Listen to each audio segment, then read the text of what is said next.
హల్లెలూయా, హల్లెలూయా, హల్లెలూయా. దేవుడిచ్చినటువంటి వాక్కు, దేవుడు నీ జీవితాన్ని చిగురింపజేస్తాను అని చెబుతూ ఉన్నాడు. హల్లెలూయా.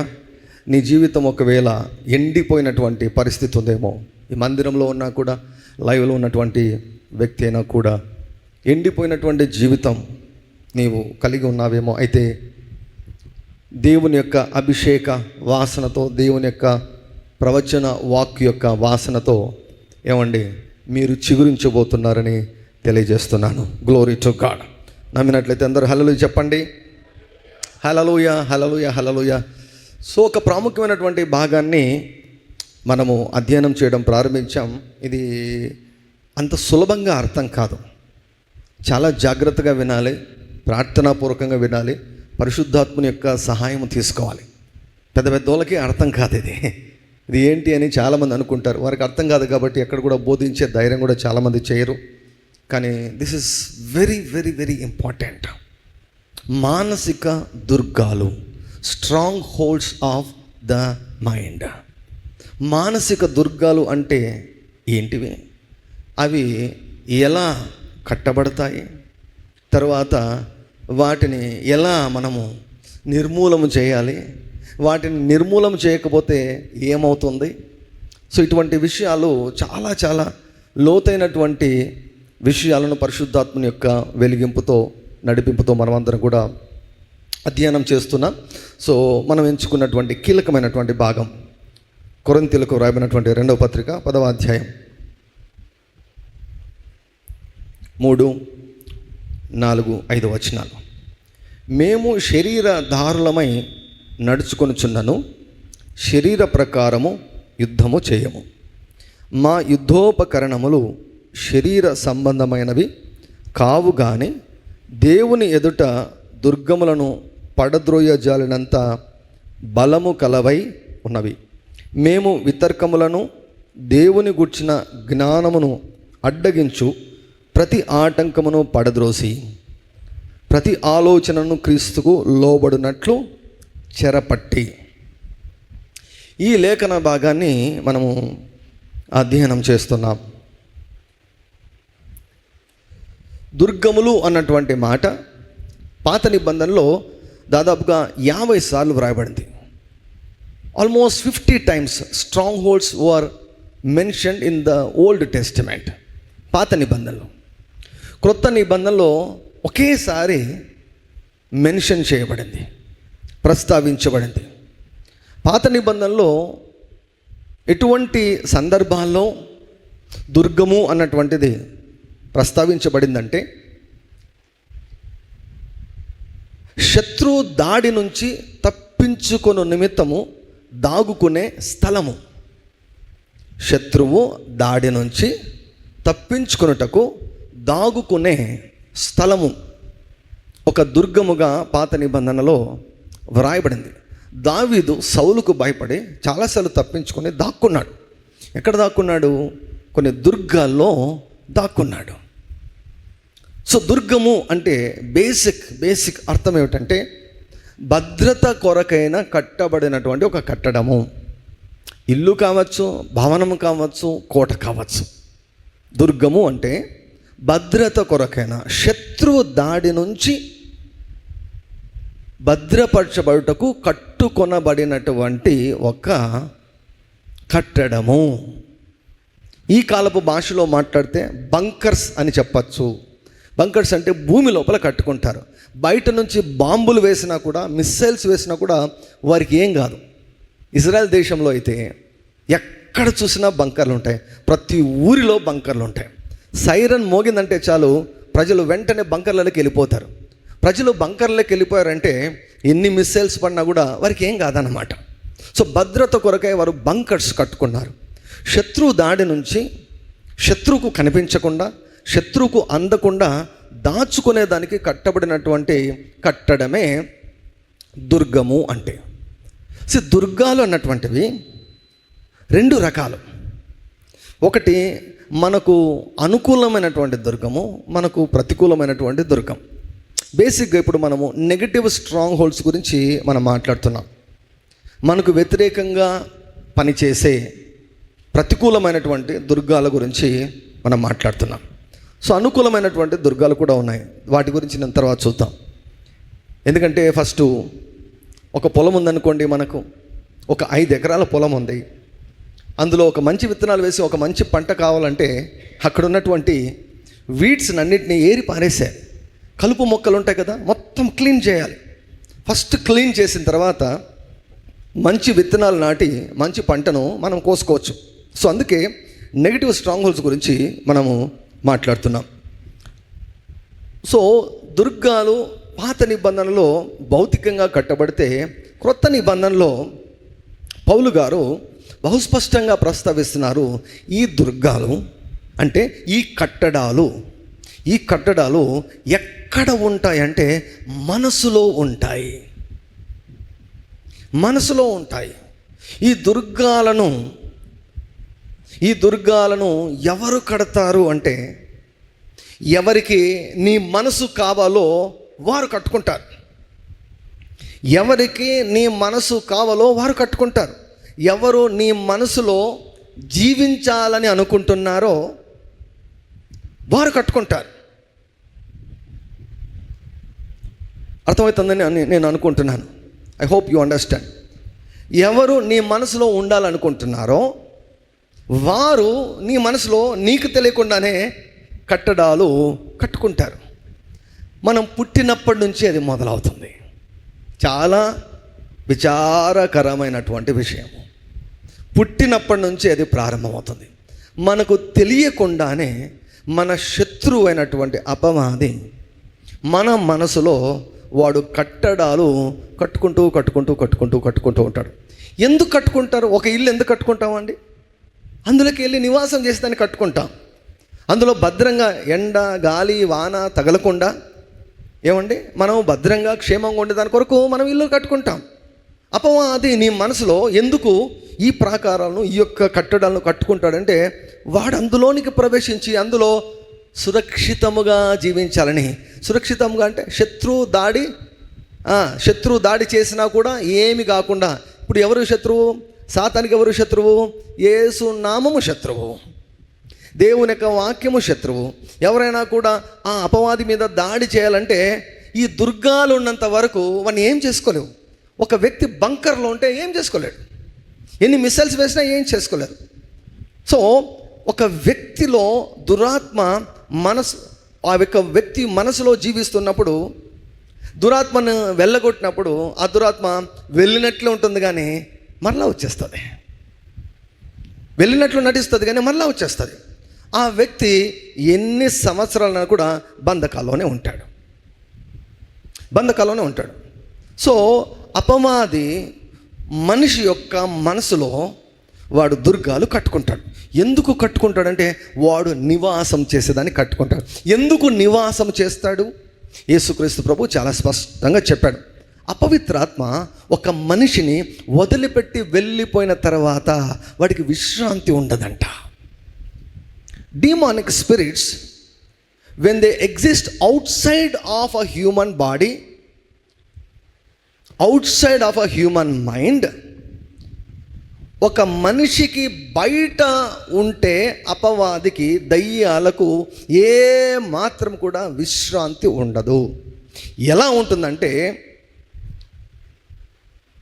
ఎండాకాలంలో మిట్ట మధ్యాహ్నము 50 డిగ్రీల సెంటిగ్రేడ్ ఉన్నప్పుడు ఎవరైనా రోడ్ల మీద తిరుగుతారండి? దేవునికి స్తోత్రం. ఈసారి మనకు అంత ఎండ రాలేదు. దేవుని నామమునకు మహిమ కలుగును గాక. హల్లెలూయా. చాలా త్వరగా ఋతుపవనాలు వచ్చేసాయి. ఇంతకుమునుపు అనుభవించినంత ఎండను ఈ సంవత్సరం అయితే అనుభవించలేదు. ఇమాజిన్ చేయండి, మంచి ఎండాకాలంలో మే మాసం మధ్యలో 50 డిగ్రీల సెంటిగ్రేడ్ టెంపరేచర్ ఉన్నప్పుడు ఎవరైనా రోడ్ల మీద తిరుగుతారా? 40 ఉంటేనే అమ్మమ్మ చెట్లకెందుకో పుట్టకెందుకో, లేకపోతే ఏమండి ఎక్కడన్నా ఏసీ ఉన్నటువంటి బ్యాంకుల్లోకో లేకపోతే ఏటీఎం సెంటర్లోకి ఏసీ ఎక్కడుందో అక్కడికి పరిగెత్తుతారన్నమాట. బయట ఉంటే ఎలా ఉంటుంది? విశ్రాంతి ఉండదు, చెమట, విశ్రాంతి ఉండదు. విశ్రాంతి కొరకు ఇంటికి చేరుకుంటాం, విశ్రాంతి కొరకు ఏసీ ఉన్నటువంటి చోటికి చేరుకుంటాం. అది లేకపోతే బయట ఉంటే ఉంటుంది, విశ్రాంతి ఉండదు. విశ్రాంతి ఉండదు. దయ్యంగాడి యొక్క పరిస్థితి అదే. కొన్ని కోట్ల కొలది దురాత్మలు ఉన్నాయి. వాటి యొక్క పరిస్థితి ఏమిటంటే, మనిషి బయట ఉన్నంత వరకు వాడికి విశ్రాంతి ఉండదు. The devil is restless. విశ్రాంతి ఉండదు వాడికి, విశ్రాంతి ఉండదు. మనమైతే హాయిగా పడుకుంటాం, నిద్రపోతాం, బెడ్ మీద పడుకుంటాం. వాడికి అటువంటి విశ్రాంతి ఏమీ ఉండదు. వాడికి ఎప్పుడు విశ్రాంతి వస్తుందో తెలుసా? ఒక మనిషి మనసులోకి వచ్చినప్పుడు, ఒక మనిషి దేహంలో ఉన్నప్పుడు, అంటే మనిషిలోనికి ప్రవేశించినప్పుడు వానికి విశ్రాంతి వస్తుంది. సో కాబట్టి ఏం చేస్తాడు వాడు? ఎప్పుడు కూడా ఒక మనిషిలోనికి చొరబడాలనే ప్రయత్నం చేస్తాడు. ఒక మనిషిలోనికి చొరబడాలనే ప్రయత్నం చేస్తాడు. కాబట్టి ఇప్పుడు మనం ఎవరైనా కూడా వేరే వాళ్ళ స్థలాల్లో వెళ్ళి ఇల్లు కట్టుకుంటే ఒప్పుకుంటారండి? బయటకు పంపించేస్తారు. అంత వేస్ట్ అవుతుంది. కాబట్టి ఏం చేస్తాడు సాతాను? చాలా చాలా తెలివిగా మనిషికి తెలియకుండానే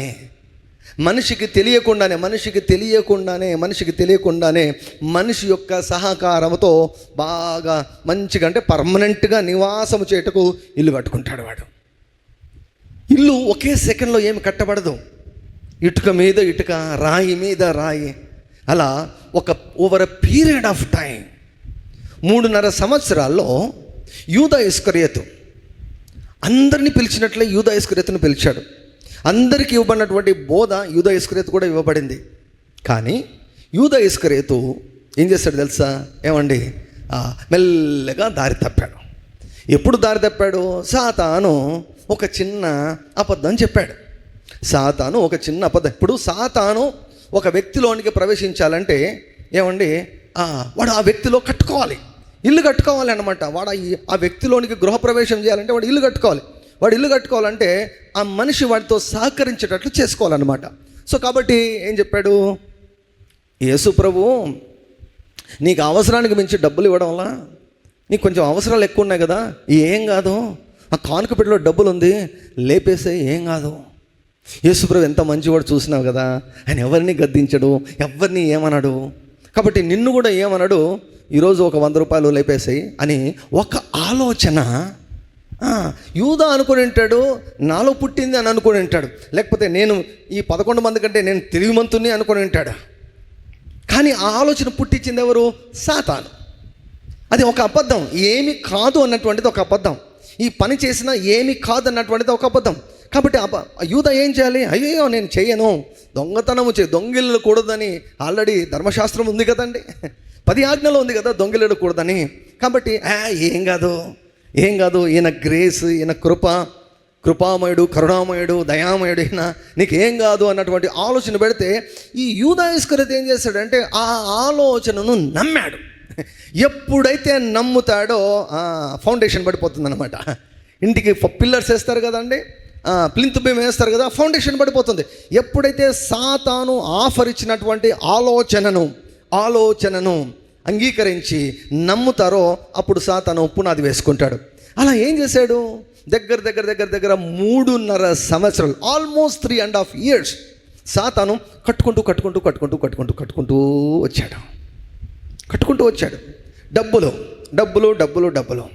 కాబట్టి డబ్బులు అంటే బాగా ఆశ అయిపోయింది. యూదా ఇస్కరియోతుకు డబ్బులు అంటే బాగా ఆశ అయిపోయింది. కాబట్టి దానిని అపవాది ఎన్కాష్ చేసుకొని వీడి సంగతి కొంచెం తెలిసినట్లుంది ప్రధాన యాజకులకు, శాస్త్రులకు. వీడు కొంచెం వీక్, 12 మందిలో కదా. ఇప్పుడు ఎవరినైనా మోసం చేయాలో, ఎవరినైనా ఇబ్బంది పెట్టాలంటే దగ్గరున్న వాళ్ళని చూసుకోవాలన్నమాట. ఆ దగ్గరున్న వాళ్ళు ఎవరైనా కోవర్ట్గా పనిచేస్తారని చూసుకుంటారు. అలా చూస్తే యూదా ఇస్కరియోతు దొరికాడు.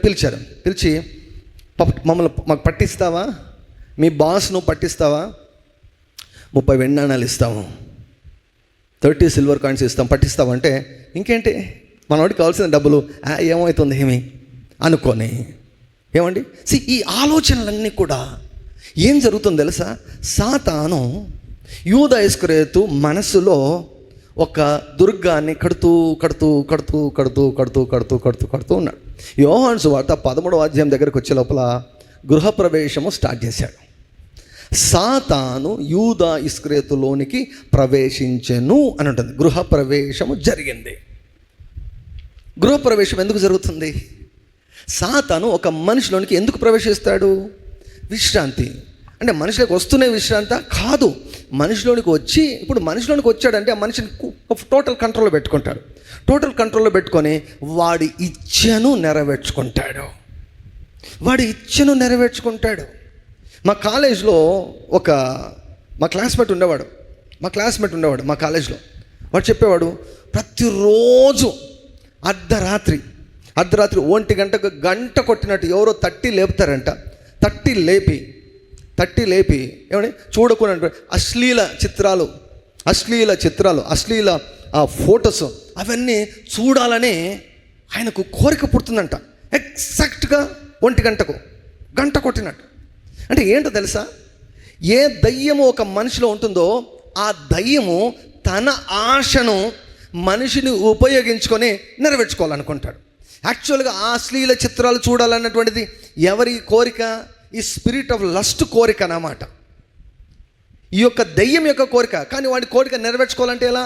మనిషి కళ్ళ ద్వారా వాడు చూస్తాడు. వాడి ఆవేశం కానీ, వాడి కోపం కానీ, వాడి యొక్క బిట్టర్నెస్ కానీ, వాడి యొక్క ద్వేషము కానీ, వాడి అసూయ కానీ ఎలా వ్యక్తీకరిస్తాడు? మనిషిని వాడుకొనే కదా. సౌలు మీదకి దయ్యం వచ్చాడు, దావీదు మీదకి సౌలు ఆవేశముతో అసూయతో దావీదును చంపేదానికి ప్రయత్నం చేశాడు. అది యాక్చువల్గా ఎవరు చేస్తున్నారు? సౌలుకు పట్టినటువంటి దురాత్మ చేస్తూ ఉన్నాడు. అంటే అపవాదికి ఎప్పుడు విశ్రాంతి కలుగుతుందంటే వాడి కోరికలు నెరవేరినప్పుడు. వాడి కోరికలు అంతా ఏంటి అండి? దొంగతనము, హత్య, నాశనం. మీకు బాగా గుర్తుంటుంది కదా, గిరసీనుల దేశంలో ఒక యవనస్తుడు దాదాపుగా 6,000 దయ్యాలు పట్టి ఉన్నాయి. అంటే ఒక మనిషి కెపాసిటీ చూడండి, ఒక మనిషిలో 6,000 దయ్యాలు ఉండొచ్చు. అందుకే నేను చెప్పాను కదా, మనసు అనేది ఓ పెద్ద నగరం లాంటిది. మనసు అన్నటువంటిది చిన్న, మన బ్రెయిన్ ఇంత ఉంటే మనసు అంతా ఉండదండి. మనసు చాలా చాలా విశాలమైనది. 6,000 దయ్యాలు పట్టున్నాయి యవనస్తుని. దయ్యాలన్నీ ప్రవేశించాయి యవనస్తులోనికి. ఎప్పటి నుంచి ప్రయత్నం చేస్తే తెలియదు కానీ బాగా ఇల్లు కట్టుకున్నా లోపలికి ప్రవేశించి టోటల్గా వాటి కంట్రోల్లో పెట్టుకున్నాయి కనుక విపరీతమైనటువంటి శక్తి, విపరీతమైనటువంటి బలము, బట్టలు లేకుండా కేకలు వేస్తూ సమాధులలో నివాసం చేసేవాడంట. సో యేసుప్రభు వచ్చి ఆ దయ్యాన్ని వెలగొడితే దయ్యం ఏమని తెలుసా? ఈ ఊరు దాటి మమ్మల్ని పంపించద్దు, ఆ పందులలోనికి పంపించండి. ఆ పందులలోనికి పంపించండి అంటే ప్రభు సరిపో అన్నాడు. పందులు లేకపోయిన తర్వాత ఏం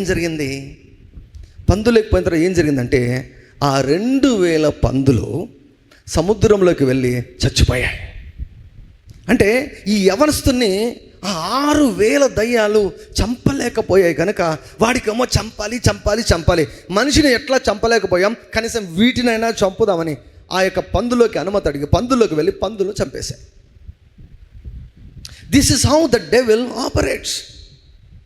సాతాను మెల్లగా ఒక ఆలోచన చెప్పి ఆ ఆలోచనను నమ్మేటట్లు చేసి వాడు బాగా మనసులో ఇల్లులు కట్టుకొని గృహప్రవేశం చేసిన తర్వాత వాడి యొక్క సత్తా చూపిస్తాడు.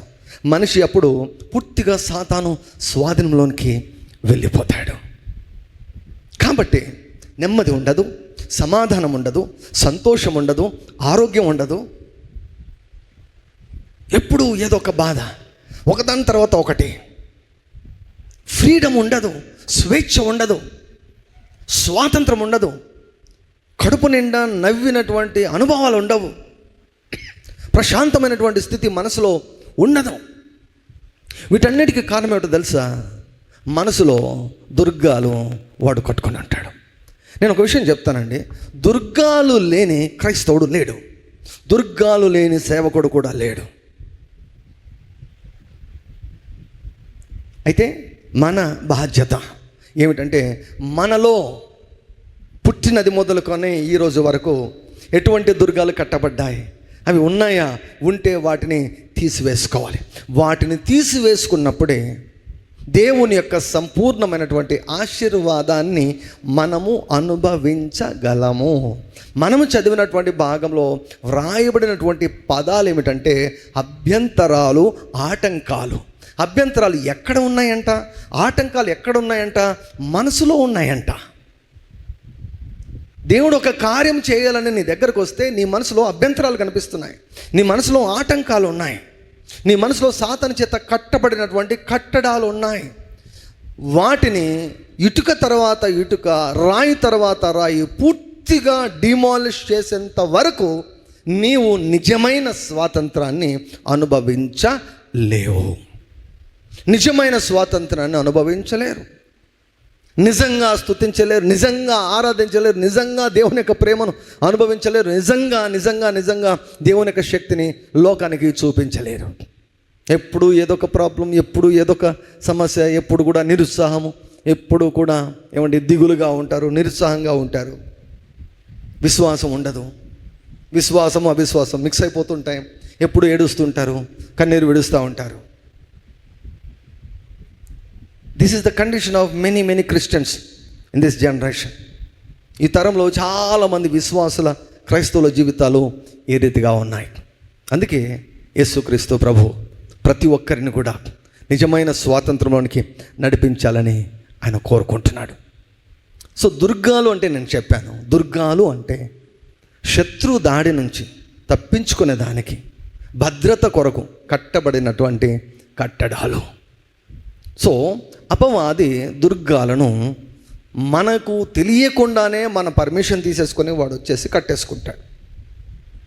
వాటిని మనం ఐడెంటిఫై చేయాలి. సో దుర్గాలు, ఈ కట్టడాలు ఏంటి అంటే అబద్ధాలు, లైస్,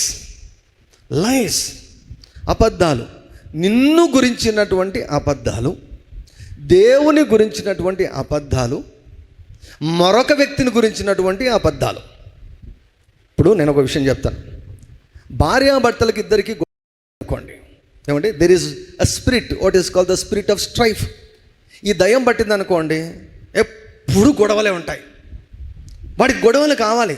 కలహ ప్రియులు అంటారు కదా, కలహం కావాలి, కలహాన్ని ప్రేమించేవారు. ఈ దయ్యానికి సమాధానం అంటే సరిపోదన్నమాట.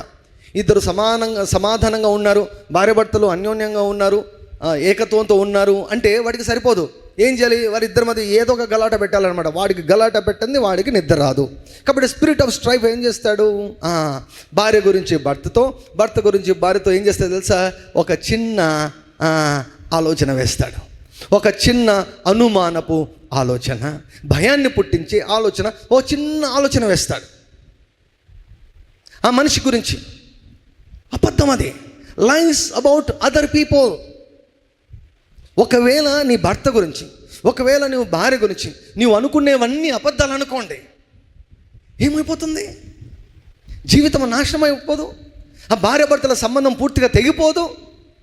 If you believe the lies suggested by the devil about your husband or about your wife or about your children, మీ పిల్లల గురించి కానీ, మీ యొక్క ఇన్లాస్ గురించి కానీ కదా.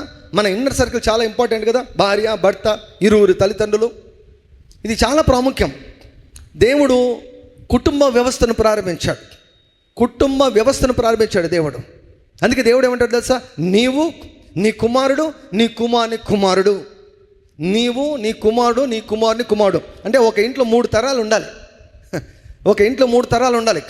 పాతకాలంలో చాలా సులభంగా ఉండేవాళ్ళు, పెద్దలంతా కూడా చాలా సులభంగా ఉండేవాళ్ళు. కానీ ఇప్పుడు మాత్రం ప్రైవసీ కావాలంటే చాలామందికి ప్రైవసీ కావాలంటే వీళ్ళ సమస్య ఉంది, ఏమండి కొత్తగా పెళ్ళైన వీళ్ళ సమస్య ఉంది, వీళ్ళని సతాయించే వీళ్ళ తల్లిదండ్రుల సమస్యలు కూడా ఉన్నాయన్నమాట.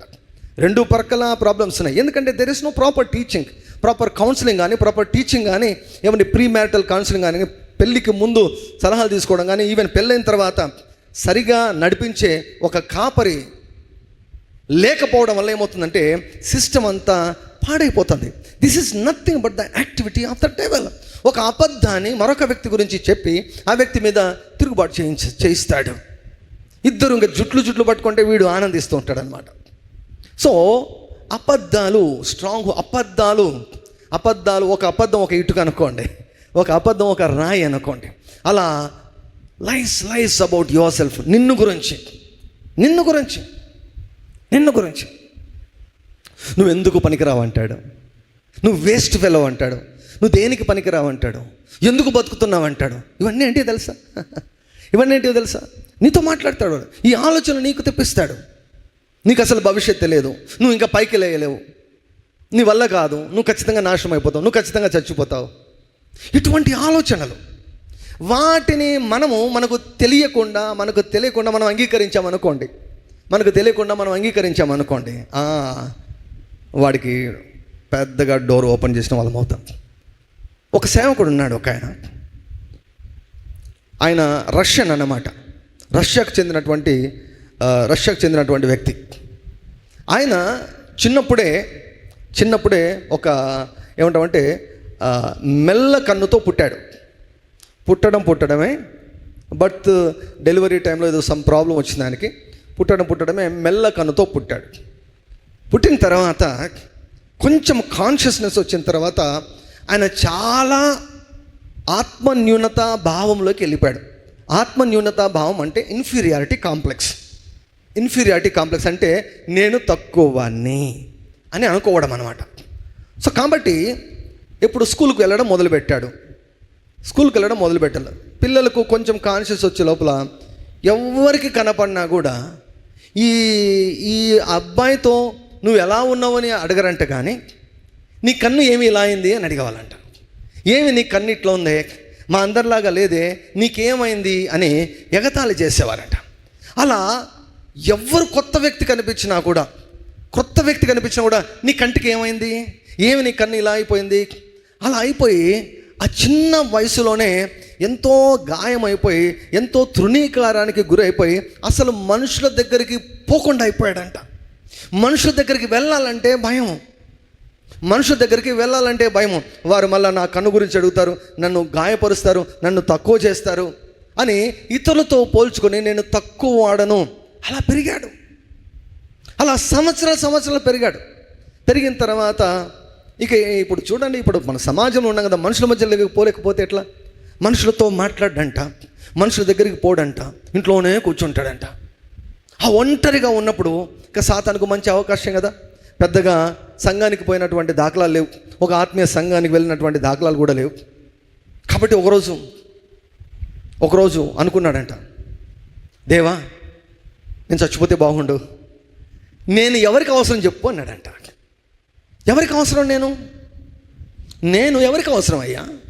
No one is accepting me, everyone is bothered about my I.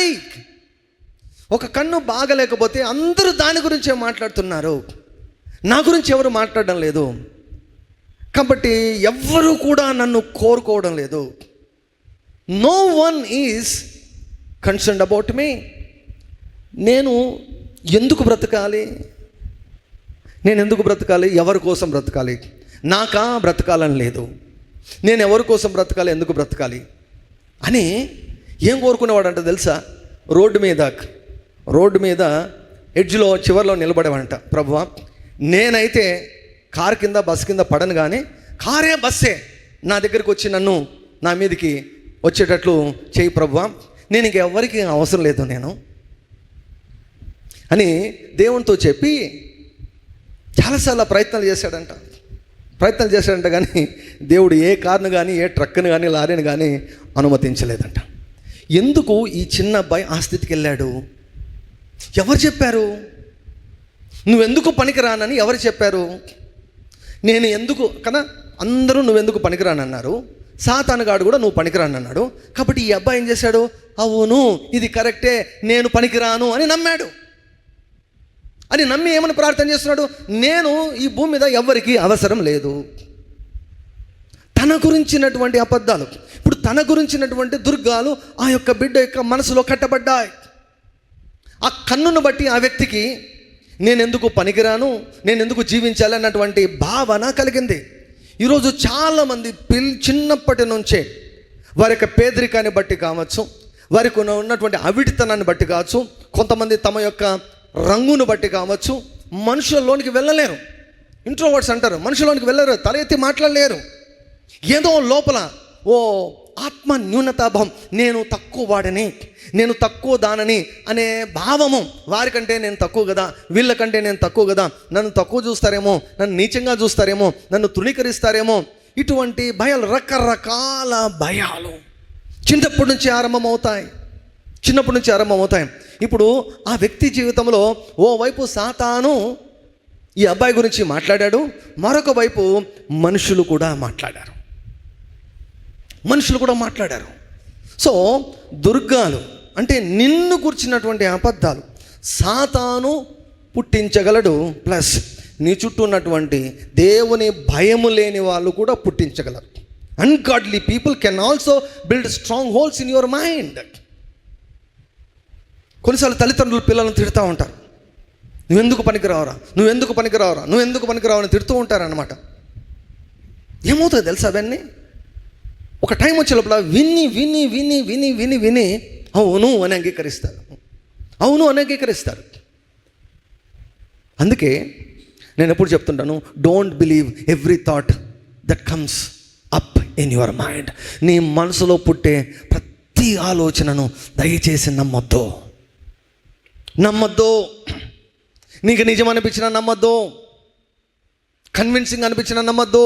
అపవాదికి ఉన్నటువంటి హయ్యెస్ట్ టాలెంట్ ఒకటి తెలుసా? వాడు అబద్ధాన్ని చెప్పి నమ్మిస్తాడు. వాడు చాలా మహామహుడు. వాడు ఎంత ఘనుడంటే వాడు దేవునిని ముఖాముఖిగా చూసినటువంటి దేవదూతల్లో 3వ భాగాన్ని మోసం చేశాడు. 3వ భాగాన్ని ఒప్పించేశాడు. వద్దు, మనకి ఈ దేవుడు వద్దు, రండి బయటికి తిరుగుబాటు చేద్దాం. 3వ భాగాన్ని తీసుకుని వచ్చాడు. అంటే దేవుని సన్నిధిలో ఉన్నటువంటి వారిని వాడు ఒప్పించాడంటే నువ్వు నేనెంత. కొరింథీయులకు రాయబడిన పత్రికలు అంటాడు, ప్రభువులు దేహంలో మనం ఉన్నంత వరకు ప్రభువుకు దూరంగా ఉన్నాం అంటాడు అనమాట. దేవునికి దగ్గరగా ఉన్నటువంటి వారిని వాడు మోసం చేశాడు. ఆదాము హవ్వలను ఎంత సులభంగా మోసం చేశాడు. అబద్ధం చెప్పాడు. మీరు చావరు అన్నాడు. దేవుడేమో చేస్తాడంటే చావరు అన్నాడు. కట్టేశాడు, టక కట్టేశాడు. కట్టేసి ఆమెతోనే తినిపిస్తాడు. ఆమెతోనే. ఏమండి అపవాది పండు తెంచేసి నోట్లో కుక్కలేదు, సలహా ఇచ్చాడు, నువ్వు తిను అని చెప్పాడు. నిన్ను తినిపెట్టట్టు చేస్తాడు, నిన్ను పాపములు చేసేటట్టు చేస్తాడు, నీవే పాపం చేసేటట్టు చేస్తాడు. మనం అనుకుంటాం అపవాది నన్ను ఫోర్స్ చేశాడు. వాడు చెప్తాడు, నేను సజెస్ట్ ఇస్తా. ఎవడు నమ్మమన్నాడు? నిన్ను అంటాడు వాడు. జడ్జిమెంట్ రోజు నేను చెప్పాను, అవును నిన్నెవరు అంగీకరించమన్నారు, నిన్నెవరు చేయమన్నారు అంటాడు. సో అపవాది ఒక అబద్ధం చెప్పి ఒప్పిస్తాడు. That's why it's very very very very very very important to take care about your mind, your heart. వీలైనంత వరకు నేను చెప్తాను చూడండి, వీలైనంత వరకు ఎవ్వరి గురించి కూడా నెగిటివ్ విషయాలు వినొద్దండి.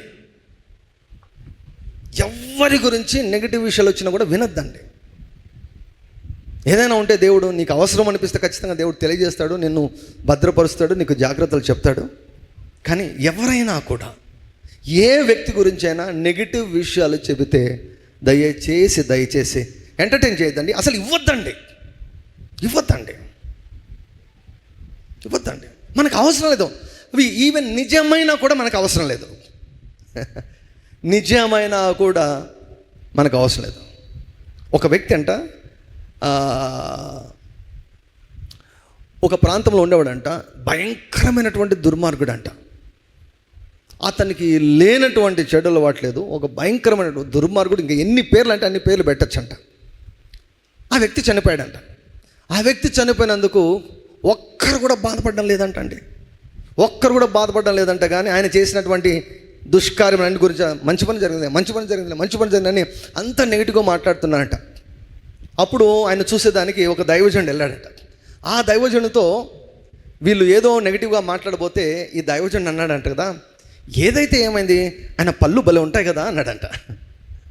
ఆయన పళ్ళు ఇంత వయసు వచ్చినా కూడా భలే ఉంటాయి కదా అన్నాడంట. అంటే he refuse to hear negative things about him. అవును ఆయన దుర్మార్గుడే, నీచుడే, నికృష్టుడే తెలుసుకొని ఏం చేస్తావు? అనవసరమైన సమాచారం కదా ఇది, అనవసరమైన సమాచారం మనకు. So we don't need to pay attention to all those things. ఎందుకంటే అవి ఒకవేళ అబద్ధాలైతే, నిజమైతే నిజం తెలుస్తుంది. నిజం తెలిసినంత మాత్రం నీకేం మేలు జరుగుతుంది? నీవేమైనా సహవాసం చేస్తూ ఉంటే అప్పుడు నువ్వు తప్పించుకోవచ్చు. సహవాసం ఉండదు, ఏముండదు. నిజమే అనుకోండి, నీకేం ఫరక్ పడుతుంది? ఒకవేళ అది అబద్ధం అయితే, ఒకవేళ అబద్ధం అయితే, మీరిద్దరు చాలా సన్నిహితమైన స్నేహితులు, ఒకవేళ నీ స్నేహితుని గురించినటువంటి అబద్ధాన్ని నువ్వు నమ్మితే, I'm speaking to the couples, భార్య భర్తలతో నేను మాట, నీ భర్త గురించి నీవు వినింది, నీవు నమ్మింది అబద్ధం అయితే, నీ భార్య గురించి నీవు విన్నది అబద్ధం అయితే ఏంటి? Who can save you? Who will save you? Very very important. సాతాను మాత్రమే కాదు, సాతాను మనుషులను వాడుకొని నీ మనసులో దుర్గాలు కడతాడు. ఆ యవనస్తుడు ఏ స్టేజ్కి వెళ్ళిపోయాడు? నేను ఎందుకు పనికిరాను? ఏంటండి, కాళ్ళు బాగున్నాయంట, చేతులు బాగున్నాయంట, నోరు బాగుందంట, మాట వస్తుందంట, వెనికిడి ఉందంట, చూపు కూడా కంప్లీట్గా ఉందంట అండి. చూపు కూడా కంప్లీట్గా ఉందంట. 6/6 విజన్, చూపేం తక్కువ లేదు దానికి, కేవలం మెల్లకను మాత్రమే ఉందన్నమాట. ఆ ఒక్క దాన్ని బట్టి ఏ స్టేజ్కి తీసుకుని వెళ్ళాడు తెలుసా? ప్రజలు, సాతాను, నేను ఈ భూమి మీద ఎవరికి నేను అవసరం లేదు, నేను ఎందుకు జీవించాలనే స్థితికి లోకము, సాతాను తీసుకుని వెళ్ళారు. అయితే దేవుడు తన కృపతో ఆ యొక్క యవనస్తుని దర్శించి, నీ స్థాయి ఏంటి, నీ స్టేటస్ ఏంటి, నేను నిన్ను ఎలా చూస్తున్నానో, లోకం నిన్ను ఎలా చూసింది, నేను నిన్ను ఎలా చూస్తున్నాను అని దేవుడు ఆ యవనస్తుని మనసును ఏం చేస్తాడో తెలుసా? స్టెప్ బై స్టెప్, రోజు చిన్నప్పటి నుంచి కట్టబడినటువంటి ఆ దుర్గాలన్నిటిని కూడా దేవుడు సత్యము ద్వారా తీసివేశాడంట. ఒక టైం వచ్చిందంట, ఫ్రీ అయిపోయాడు మనిషి, ఫ్రీ అయిపోయాడు. ఈ కన్ను ఏం సెట్ ఏం కాలేదు, అది కన్ను సెట్ కాకున్నా కూడా లోపల మానసికంగా ఫ్రీ అయిపోయాడు. ఈరోజు ఆయన వాక్యం విని, ఆయన ప్రసంగం విని ఎంతమంది లబ్ధి పొందుతున్నారు తెలుసా? ఎంతమంది? 20 లక్షల మంది. నేను ఎవరికి పనికిరానయ్యా, నేను ఎందుకు జీవించాలన్నటువంటి వాడు ఈరోజు 20 లక్షల మందికి దీవెనకరంగా ఉన్నాడు. చూసాడా దేవుడు ఎటువంటి కార్యం చేశాడో? అపవాది ఏం చేయాలనుకున్నాడు? అపవాది అబద్ధాలు చెప్పి ఒప్పించి ఆ వ్యక్తి జీవితాన్ని మధ్యలోనే ముగించాలనుకున్నాడు. కానీ దేవుడు ఇంటర్ఫియర్ అయ్యి, దేవుడు కార్యం చేసి ఆ దుర్గాలన్నింటి కూడా కూల్చివేసి, ఆ అభిప్రాయాలన్నిటి కూడా కొట్టివేసి, లేదు నువ్వు చాలా ప్రాముఖ్యమైన వ్యక్తివి, లేదు నువ్వు చాలా ప్రశస్తమైన వ్యక్తివి, నిన్ను అనేకులకు దీవెనకరంగా చేస్తా, నిన్ను అనేకులకు ఆశీర్వాదకరంగా చేస్తానని చెప్పి 20 లక్షల మందికి దీవెనకరంగా, ఆశీర్వాదకరంగా చేశాడు దేవుడు. హల్లెలూయా. సాతాను ప్రతి ఒక్కరి జీవితాన్ని నాశనం చేయాలని కోరుకుంటున్నాడు. అయితే దేవుడు ప్రతి ఒక్కరి జీవితాన్ని బాగు చేయాలని కోరుకుంటున్నాడు. We need to come out of such feelings. మన గురించి ఏ అబద్ధాన్ని నమ్మకూడదు. అందుకే నీ భవిష్యత్తును సృష్టించుకో పుస్తకంలో క్రీస్తునందు నేను అన్నటువంటి ఒక చాప్టర్ ఉంటుంది. క్రీస్తునందు నేను, దేవుడు నిన్ను ఏం చూస్తున్నాడు, అసలు నా స్థాయి ఏంటి, క్రీస్తుని ఎలా చూస్తున్నాడు, క్రీస్తుని బట్టి నా స్థానం ఏంటి, నా అధికారం ఏంటి, నేను ఏమేమి చేయగలను, నాకు ఏమేమి అన్నీ కూడా అందులో వ్రాయబడ్డాయి. That is your identity. యేసు ప్రభువును కూడా హవ్వను ఒప్పించినట్లే ఒప్పించాలని ప్రయత్నం చేశాడు. నువ్వు దేవుని కుమారుడవైతే అన్నాడు. యేసు ప్రభువుకు తన స్టేటస్ పైన ఎటువంటి అనుమానం లేదు. నేను దేవుని కుమారుడనా కాదా అన్నటువంటి డైలమా ఏం లేదు. హవ్వ దేవుడు చెప్పాడా లేదా అన్నటువంటి డైలమాలో పడి దొరికిపోయింది. యేసు ప్రభు అటువంటి డైలమా ఏమీ లేదు. నువ్వు దేవుని కుమారుడవైతే అనే సందేహాన్ని పుట్టించాడు. కొంచెం ఏమైనా యేసు ప్రభు డిస్కస్ చేస్తే కట్టుకుందామని అనుకున్నాడు. యేసయ్య అవకాశమే లేదు. అందుకే నీ మనసులో పుట్టే ప్రతి ఆలోచన నమ్మద్దు. ఎందుకంటే ఆ ఆలోచన ఒకవేళ అబద్ధమైతే ఎవరు నష్టపోయేది? నీవే నష్టపోతావు. That's why don't believe every thought that comes into your mind.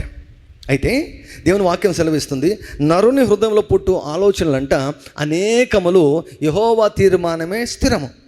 ఓ ఆలోచన వచ్చింది, దాన్ని వెంటనే కక్కేయకుండా, దాన్ని వెంటనే అంగీకరించకుండా దేవుని యొక్క సన్నిధిలో నువ్వు ప్రార్థించినప్పుడు, ఒకవేళ దేవుడు నీకు తెలియజేస్తూ ఉంటే రోజు రోజుకు బలపరచబడుతుంది. సాతాను నుంచి వచ్చిందైతే నిలవలేదు, వెళ్ళిపోతుంది అది. అందుకే త్వరపడి ఏ ఆలోచన నమ్మద్దు, త్వరపడి ఎవరి మాటను నమ్మద్దు. సాతాను ఇదే రీతిగా పనిచేస్తున్నాడు. సాతాను ఇదే రీతిగా పనిచేస్తున్నాడు. అబద్ధాలు, లైస్ లైస్ లైస్ లైస్ లైస్. మనం ఎప్పుడు కూడా ప్రార్థన, ప్రభువా నేను ప్రతి ఆలోచన నేను నమ్మకూడదు, నా మనసు నీ వాక్యముతో నింపబడాలి, సాతాను యొక్క ఆలోచన నేను గుర్తించాలి, సాతాను ఆలోచన నేను గుర్తించాలి. యేసు ప్రభు దేవుడు కాదు అంతే, చిన్నప్పటి నుంచి ఎక్కిచ్చేస్తారు. చిన్నప్పుడు అంటే అబద్ధం కదా, దుర్గం అది, దుర్గం దుర్గం దుర్గం దుర్గం. యేసు ప్రభు దేవుడు కాదు, మన దేవుడే దేవుడు, మనం సేవించే దేవుడే దేవుడు, మన దేవతనే దేవత, మిగిలిన వాళ్ళంతా కూడా అబద్ధం, దయ్యాలు. చిన్నప్పటి నుంచి కదా, చిన్నప్పటి నుంచి ఇవన్నీ తల్లిదండ్రులు కడతారండి దుర్గాలను. తెలుసా మీకు? అబద్ధాలతో కట్టబడేది ఏదైనా కూడా అది నీ మనసులో అపవాదికి ఒక కోటలాగా పనిచేస్తుంది. అందుకే preaching and teaching truth is the most powerful thing. సత్యాన్ని ప్రకటించడం అన్నటువంటిది అత్యంత శక్తివంతమైనటువంటి విషయం అండి. శాశ్వతమైనటువంటి విడుదల ఎప్పుడు కలుగుతుందో తెలుసా? శాశ్వతమైనటువంటి విడుదల ఎప్పుడు కలుగుతుందో తెలుసా? వాక్యాన్ని గ్రహించినప్పుడు కలుగుతుంది. వాక్యంలో సత్యాన్ని గ్రహించినప్పుడు ఆ యొక్క శాశ్వతమైనటువంటి విడుదల అన్నటువంటిది కలుగుతుంది. సో ఈరోజు నా ప్రశ్న, ఆర్ యు ఎక్స్పీరియన్సింగ్ లిబర్టీ? యేసుప్రభు ఇచ్చినటువంటి, యేసుప్రభు ఆఫర్ చేసే నిజమైన స్వాతంత్రాన్ని అన్ని విషయాల్లో నీవు అనుభవిస్తున్నావా? లేదు అంటే రీసెర్చ్ చేయాలి, ఇన్వెస్టిగేషన్ చేయాలి. ఏంటి, ఎక్కడ చిన్నప్పటి నుంచి ఎక్కడెక్కడ ఏ ప్రసంగాలు విని, ఏ బోధలు విని ఎటువంటి దుర్గాలు కట్టబడ్డాయో. మందిరం కాలిపోయిందండి, మంగళగిరిలో మందిరం కాలిపోయింది. చాలా బాధాకరమైన విచారమైనటువంటి విషయం. బూడిదైపోయింది, గోడలు ఒకటి ఉన్నాయి, మిగతాంతా కూడా కాలిపోయింది. ఒక సేవకుడు అంటున్నాడు అనమాట, పెద్ద సేవకుడే, మంచి సేవకుడే, ఏమంటాడు తెలుసా? గాయం చేయవాడాయనే, గాయం కట్టువాడాయనే అంట. ఏమండి, అంత సుందరంగా మందిరము దేవుడు కట్టించి దాన్ని కాల్చేసి మళ్ళా కట్టేశాడంట. ఏం పని పాట లేదండి దేవునికి? ఆలోచించారా? ఇటువంటి నమ్మేస్తారన్నమాట, ఇటువంటి నమ్మేస్తారు. అది నిజంగా బాధాకరమైన విషయమే. కానీ తన ప్రవక్తలకు బయలుపరచకుండా ఏది దేవుడు చేయడం, తన ప్రవక్తలకు బయలుపరచకుండా ఏది చేయడం. ఆయన దైవ సేవకులు నిజంగా ఏం చెప్పాలంటే, ఐ మిస్డ్ గాడ్. దేవుడు నాకు బయలుపరిచాడు, నేను గుర్తించలేకపోయాను. తీసుకోమన్నటువంటి జాగ్రత్తలు నేను తీసుకోలేకపోయాను. ఇది చేయరండి మన వాళ్ళు ఇది చేయరండి. ఇది చేయరు, దాన్ని ఎట్లా తిప్పేస్తారనమాట. ఇద్దరు పిల్లలు కోనసీమలో చనిపోయారు కదా, మంచి ఎంత హ్యాండ్సమ్గా ఉన్నారండి ఇద్దరు పిల్లలు. కోనసీమలో చనిపోయారు కదా, ఏముంటుందో తెలుసా వాళ్ళ నాన్న? పిల్లలను కాపాడవలసినటువంటి బాధ్యత తల్లిదండ్రులది. బాధ్యత, దేవుడు బాధ్యతనిచ్చాడు దేవుడు. ఏమంటారు తెలుసా? పరలోకంలో అంట పాటలు పాడేవాళ్ళు, వాయిద్యాలు వాయించేవాళ్ళు తక్కువయ్యారంట దేవునికి. తక్కువయ్యారు, నా దగ్గరికి పంపించి నీ కొడుకులు అన్నాడంట దేవుడు. నాకు తెలిసి ఆయన పరలోకం అయిన తర్వాత దేవుడు మాత్రం ఖచ్చితంగా ఒక దెబ్బన్న వేస్తాడు. నా గురించి ఇట్లా చెప్తావా? నా గురించి నేను తీసుకున్నానా? నీ పిల్లలను నేను చంపానా? నీ చర్చిని నేను కాల్చానా? దేవుడు ముల్లిస్తాడు కదండి అని కొంతమంది చెప్తారు.